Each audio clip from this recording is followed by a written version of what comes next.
Hi everyone, let's start with our next chapter of the third book that is financial statements. अब ये वाला chapter और ratio analysis दोनों मिला के 10 मार्क्स के आने वाले हैं एंड मैंने रेशियो एनालिसिस के एजर्शन रीजनिंग क्वेश्चंस कंप्लीट करवा दिए हैं, केस बेस्ड क्वेश्चंस कंप्लीट करवा दिए हैं, जनरल एमसीक्यूज जिनको हम एप्लीकेशन बेस्ड कह लो, कॉम्पिटेंसी बेस्ड क्वेश्चंस कह लो, वो मैंने उनकी वीडियोस आपके लिए बना दी है. अगर आपने वो नहीं देखी है then go and watch that video, उसका लिंक आपको डिस्क्रिप्शन पे दिख जाएगा. And if you want more questions from that chapter, then do let me know in the comment section. I would love to help you all. So let's start with our next topic that is financial statements. इसको मैं assertion reasoning से start करवाऊंगी because बच्चों को सबसे ज़्यादा confusion at present assertion reasoning में आ रही है. तो सबसे पहले मैं ऑप्शंस की बात करूंगी. हमारे पास 4 ऑप्शंस आती हैं assertion reasoning में. assertion means it's a fact कि मैं ये मानती हूँ, मेरा दावा है. एंड रीज़न इज़ क्या उस दावे का रीज़न ये है, उस पर एक स्टेटमेंट आएगी. तो आपके पास क्वेश्चंस ये आएंगे बहुत सारे assertion reasoning के एंड ऑप्शंस इस तरीके से आएगी. Both A and R questions को हम assertion एंड रीजनिंग कहते हैं. Capital A and capital R true, दोनों ठीक है, और आर जो है is the correct explanation of A. या फिर दूसरा ऑप्शन आएगा ये चीज़ तो सेम है, both A and R true, तभी मैंने ऐसे लिख दिया, but R is not the correct explanation of A. ठीक है, दोनों स्टेटमेंट्स ठीक हैं, अपनी अपनी जगह ठीक है, बट रीज़न जो है वो जस्टिफाई नहीं कर रहा assertion को. Then A is true, assertion ठीक है बट रीज़न गलत है, या फिर assertion गलत है और रीज़न ठीक है. क्या रीज़न में जो स्टेटमेंट दी हुई है वो ठीक है बट assertion जो है हमारा गलत है. So let's start with the first question. assertion क्या है? मैं मानती हूँ bills receivables is shown as trade receivable, TRS trade receivable in balance sheet. Obviously trade receivables एक हेडिंग है, उसके नीचे ही बिल्स रिसीवेबल आता है. ये तो मेरी assertion ठीक हो गई. अब रीज़न देखते हैं. Trade receivable includes both debtors and bills receivable. ये तो हम अपने क्लास 11 से पढ़ते हुए आ रहे हैं कि ट्रेड रिसीवेबल्स में हमारा डेटर्स और बिल्स रिसीवेबल इंक्लूड होता है, जैसे ट्रेड पेबल्स में हमारे क्रेडिटर्स और बिल्स पेबल इंक्लूडेड होता है. तो मतलब ये दोनों स्टेटमेंट्स तो मेरी ठीक हैं, मतलब assertion भी ठीक है और रीज़न भी ठीक है. अब मुझे इनमें से चूज़ करने के लिए, इन ऑप्शन में से चूज़ करने के लिए मुझे अब एक और चीज़ देखनी है कि क्या रीज़न जस्टिफाई कर रहा है assertion को. ऑब्वियसली अब बिल रिसीवेबल को मैं क्यों ट्रेड रिसीवेबल के अंडर लिख रही हूँ, क्योंकि ट्रेड रिसीवेबल ही बिल्स रिसीवेबल को इंक्लूड करता है ऑटोमेटिकली. ट्रेड रिसीवेबल्स में बिल्स रिसीवेबल ऑलरेडी आता है, इसलिए ये बिल्स रिसीवेबल ट्रेड रिसीवेबल्स की तरह शो होता है बैलेंस शीट में. तो मेरा ऑप्शन यहाँ पे टिक हो जाएगा ए. ठीक है, and R is the correct explanation of A. Next we have contingent liability are shown in balance sheet under the heading current liabilities. CL is current liability. सबसे पहली बात contingent liabilities क्या होती हैं. अब एक बार रीज़न भी देख लेते हैं. Contingent liabilities are those liabilities which may or may not arise as they are dependent on the event happening in future. Correct. Contingent liabilities एक ऐसी liability है जो हो भी सकती है और नहीं भी हो सकती. फॉर एग्जाम्पल कंपनी ने एक केस फाइल किया हुआ है, किसी के अगेंस्ट क्लेम मिलने वाला है. अब वो कोर्ट के डिसीजन पे डिपेंड करेगा कि जो हमने क्लेम के लिए केस फाइल किया हुआ है वो हमें अप्रूव होगा या नहीं होगा. अगर अप्रूव हो जाएगा तो बहुत अच्छी बात है, हमें पैसा आ जाएगा. अगर नहीं होगा तो मतलब वो मेरी एक तरीके का लॉस हो गया, वो मेरी एक तरीके की कंटिंजेंट लायबिलिटी है.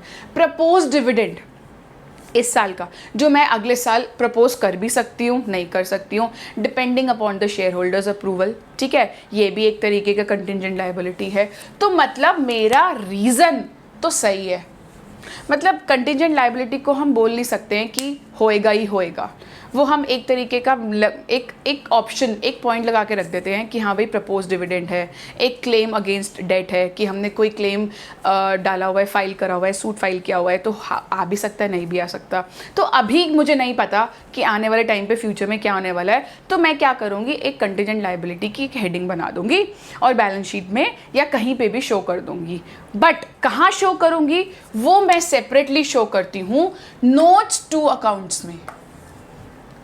नोट्स टू अकाउंट्स में आता है वो करंट लायबिलिटी के अंडर नहीं शो होता. वाई?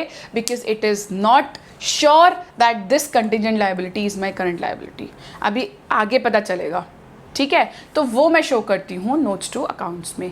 तो यहाँ पे रीज़न ठीक है बट एजर्शन गलत है. तो मतलब मेरा ऑप्शन हो जाएगा assertion is false but reason is true. ठीक है. Next question.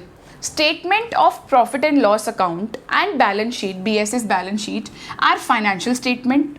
ठीक है जी. Showing financial position of a business unit. अब यहाँ पे आप सब कंफ्यूज हो जाओगे. अब आप सोचोगे कि हाँ भाई फाइनेंशियल स्टेटमेंट और बैलेंस शीट तो फाइनेंशियल स्टेटमेंट का ही पार्ट है और वो फाइनेंशियल पोजीशन बताती है. बट यहाँ पे एक बट है और एक ट्विस्ट है.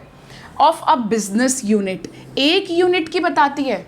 नहीं, ओवरऑल कंपनी की बताती है, ओवरऑल बिजनेस की बताती है. यूनिट का मतलब है of a business unit means एक डिवीजन, एक डिपार्टमेंट. नहीं, वो ओवरऑल बिजनेस की बताती है, ओवरऑल कंपनी की बताती है. तो मतलब यहाँ पे भी मेरा एजर्शन गलत है. अब रीज़न की स्टेटमेंट देखते हैं. Statement of profit and loss account and balance sheet are prepared at the end of financial year. ये तो करेक्ट है. तो मेरा अगेन ये वाला ऑप्शन हो गया. A is false but R is true. ठीक है. यहाँ पे भी ये था, मेरा डी था और ए वाले में मेरा था एक. चलो अब हम जल्दी से एक और क्वेश्चन कर लेते हैं ताकि आपको और क्लैरिटी मिल जाए. ऑलराइट, एक और क्वेश्चन कर लेते हैं. इन्वेंट्रीज एजर्शन है. Inventories held for the purpose of trade in ordinary course of business is shown as current assets. Correct है. इन्वेंट्रीज हमारे करंट एसेट्स का ही पार्ट है. अब रीज़न देखते हैं. Loose tools and stores and spares are shown as inventories in balance sheet. ये भी ठीक है. बट क्या रीज़न एजर्शन को जस्टिफाई कर रहा है? नहीं. दोनों अपनी अपनी बात कर रहे हैं. वो बात कर रहा है कि is held for the purpose of trade, उसको हम शो करेंगे करंट एसेट्स में. बट उसका रीज़न कहीं पे जस्टिफाइड ही नहीं है. ये अपनी लूज टूल्स और स्टोर्स की बात कर रहा है, स्पेयर पार्ट्स की बात कर रहा है कि वो वहाँ पे इन्वेंट्रीज में शो होता है इन द बैलेंस शीट. तो मतलब एजर्शन और रीज़न दोनों ही ठीक हैं, दोनों स्टेटमेंट्स ठीक हैं, बट वो अपने अपने तरीके की बात कर रहे हैं. तो इसका आंसर मेरा हो जाएगा B. Both assertion reason are true but R is not the correct explanation of assertion. मतलब यहाँ पे जो रीज़न है वो उस एक्सप्लेनेशन की करेक्ट एक्सप्लेनेशन नहीं है, तो उसको जस्टिफाई नहीं कर पा रहा. तभी मैंने कौन सा ऑप्शन चूज़ किया? बी. सो ये रहे मेरे assertion reasoning questions of this chapter.